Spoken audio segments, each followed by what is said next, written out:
Hey guys, this is a short video on insurance and financial considerations because it was a pretty big shocker to me as a newbie with cancer to,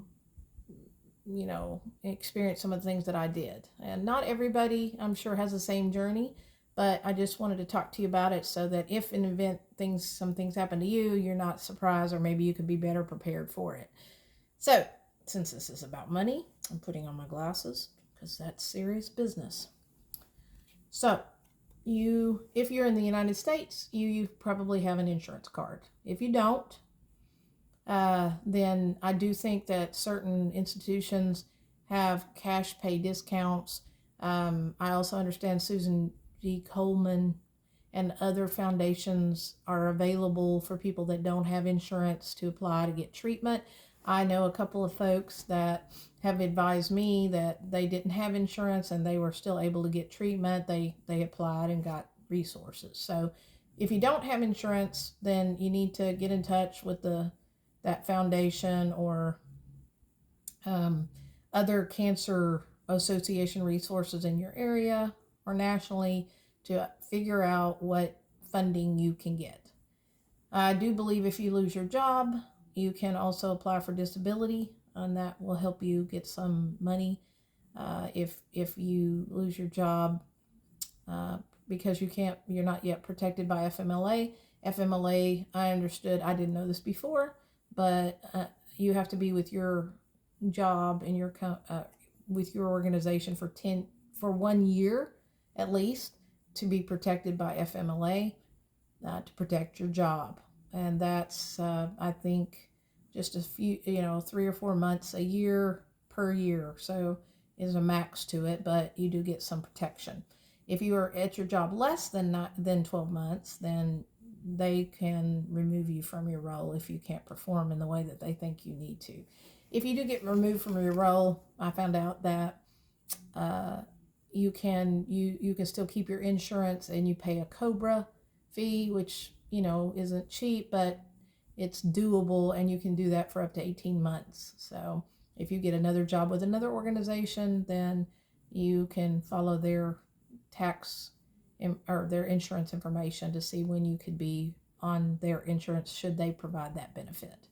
There is also the healthcare marketplace, which a friend of mine showed me that's kind of an expert at that, and you can apply to buy your own insurance. In the case of my situation, if I do not get to keep my job because I've been enrolled 9 months, so far my company has been working with me to see if I can work, still work. And my doctors wrote a note to them that said I could work during chemo. So that's important to get with your doctors on that, to make sure they feel that you can. And then if they do, to have them write a letter and send it to your HR. But in the event that it wouldn't have gone or doesn't go my way, and I lose my job before 12 months, then it is important for you to know about the COBRA, and it's important for you to know about the resources that you can apply for outside of insurance. And it also is important for you to know about the healthcare marketplace that you can apply to get your own insurance. In my case, it would be better for me to keep the insurance that I have and pay the COBRA than to apply for the new insurance because I've already spent money and I already have a maximum out of pocket with this insurance company, and I'd have to start all over if I changed. So those are just some ideas to consider if you're in the UK or Europe and Canada.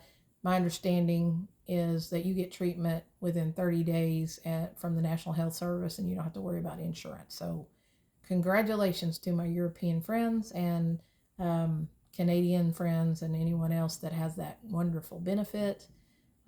And you might verify that because I am not European and Canadian, so you might want to check with legit Europeans on the details of what I just said. But my understanding is that you can get treated within 30 days and that you are covered by your National Health Service. In my case, my doctor and my insurance was slow to approve my MRI and my treatment So my situation was delayed, and I was out of pocket more. My maximum out of pocket, I think, was $5,000, and I was already at $8,000 because I was just charging on my credit card because didn't have the cash just to pull out at the moment. But the important thing is I didn't want delay, so I paid for my MRI. Now my doctor's office and my insurance company were working together to try to get that paid for so I can get reimbursed. But at the end of the day, when you're talking about your life, you do what you need to do. That being said, there is appeals processes, and sometimes insurance companies can take longer than we think they should, and they sometimes don't automatically approve things that they should, in our opinion, automatically approve. So if that does happen to you, maybe I know there's also something else I've learned beyond our insurance companies. There's processors that work for the insurance company. Evercore is a processor that works for some insurance companies. They aren't the insurance company, but they are the party that will work to decide whether your claim is approved or denied and be a feedback to your doctor. Evercore's pretty strict in how they see things, and they don't have a lot of room for negotiation. So there's other processors, I am assuming, that aren't quite as strict. That's what I understand. But regardless, just be prepared that there will be sometimes a process to getting you where you need to be. And you got to balance trusting the process with making sure you're on top of it, because it's your life and nobody else is going to be pushing to make sure that decisions are made and things are worked through more than you and your advocates and care and loved ones that might be helping you. Another suggestion I'll have is, this is a lot emotionally, physically, and so if you have someone in your life that is you trust their business judgment and you trust their skills to deal with people and deal with conflict and problems and work through and negotiate things, and they're organized and they care about you, empower them. And you can do that by filling out forms and letting your insurance and doctors know that this person is able to access all your financial records and clinical records, and empower them to help you. It's been so beneficial for me. The other thing I'll say, I helped my sister through cancer, and I ended up quitting my job. She fought cancer 10 years ago, and started her journey, and we ended it in 8 years ago. Unfortunately, nobody else was really able. Her husband helped some, but he had to keep the job and all that going. And so his sister also helped some. We stayed at her house in Houston when we were taking my sister to MD Anderson. But it was a lot. It's a lot. And my sister tried to do a lot of her own financial stuff because she was an accountant and she was very smart and good at that. But it's a lot when you're the patient and you're dealing with everything. So I'm going to encourage, what I'm trying to do is spread it. I have several friends and family members and loved ones all helping with certain aspects of my care. And one of those is the financial piece, to make sure that I'm doing the right things and I'm following up with the, all that, and appealing all the stuff that goes into getting the best care that you deserve and doing what your doctor wants done. And making sure that you're not paying wrong amounts, things of that sort. So it's, at the end of the day, it's your decision. And I, want to have my best treatment possible. So I'm taking everything very seriously, and I have paid for a few things out of pocket, like a cap for my hair. It doesn't really protect losing your hair, but it protects the hair follicles to regrow. So, like that hairdo right there. So, just remember that and try to create a team, so not any one person is doing everything, because they may not do it well, because everybody gets tired, or they may not have expertise in all areas. They may be great caregiver and companion and fun and good energy to keep you up, or they may be good at math and finance and conflict. resolution. So think about everything and try to build the best A team around you to be successful. Now back to the financial. Um, Make sure that you know you can fight things, that you don't just have to accept what insurances tell you, but it has to be factual based, and the doctor will have to help in that fight. There's something called peer to peer reviews, where if there's a claim that's denied, then the doctor can do a peer to peer with a doctor that works for the insurance company and try to appeal and get the claim approved. You have something called your deductible, and that's the amount you got to pay before they start really paying anything. And then you have your maximum out of pocket, so they call that the max OOP. And so you need to know what those numbers are, and you need to keep up, like I said, and organize and keep a record of what you have spent. You need to understand that there's sometimes different processors. I noticed I named off the Evercore processor for my insurance company that handles the chemo, and they're very strict, and maybe you may or may not agree with what they think. But then there's another processor that dealt with the MRI and the radiology type things. I think it was called Med Solutions.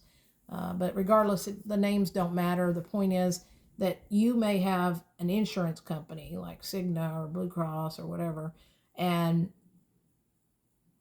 that doesn't mean you're going to deal direct with them on things. That there's processors, and there's not just one processor. They have more than one processor sometimes, I guess, depending on the area that you're dealing with, whether it's a radiology or some kind of test, or it's chemo or drugs.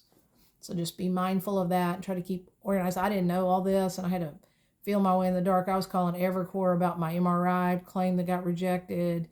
I learned a lot of little things during this process. So hopefully some of this has been helpful. Keep your records, and try to make sure that you do what you can do to minimize and make sure that you're using your insurance effectively. And just remember, you do have a voice and a say. I was issued a case manager by my insurance company. They called me proactively, which I was very appreciative of. And she is trying to help me. Also, the change that they made for me, I'm getting treatment away from my work. And my doctor had a plan that was going to be every 3 weeks. So I was only flying every 3 weeks, and I could be at work the other time. And then the insurance company rejected that plan, and they changed it to a weekly infusion, which was going to make me have to fly back and forth every week, which greatly increased my cost. Not to mention jeopardize my job, because it's harder to do your job if you're flying out every single week. Not to mention the impact of your health. So just make sure that if you don't think things are going in a way that they should be, either clinically or financially, that you reach out. There's resources that are available. Joe's House, I think, helps provide transportation and travel. And then, you can talk to a case manager at your insurance agency. Sometimes some of the drug companies that you are getting treated with have resources as well. I know I'm getting Keytruda, and they have provided somebody to talk to me, like a life coach person. They're not going to make clinical decisions and get involved in what your doctor's doing, but little extra resources, transportation, different things. If you're needing help, you can talk to them. Or if you want to understand side effects of the drugs and how they might impact your specific situation, if you have a certain other kind of comorbidity or something, then maybe they can be helpful. So that's just a little bit on insurance and the goings on in the world and the United States. And the most important thing is, please, I got frustrated. I got scared because they delayed my treatment 2 weeks. My surgeon got my port placed on Wednesday so I could start on Friday, and she found out on Monday that I wasn't getting surgery first, that I was going to get chemo first from my medical oncologist. My surgeon is awesome, and she wanted me to see the medical oncologist because the size of my tumor was on the bubble of whether we do surgery first and then chemo, or chemo first and then surgery. So we consulted with the medical oncologist, and my surgeon asked me to text her with the outcome. I did, and she said, if you can get me the port placed, my medical oncologist uh,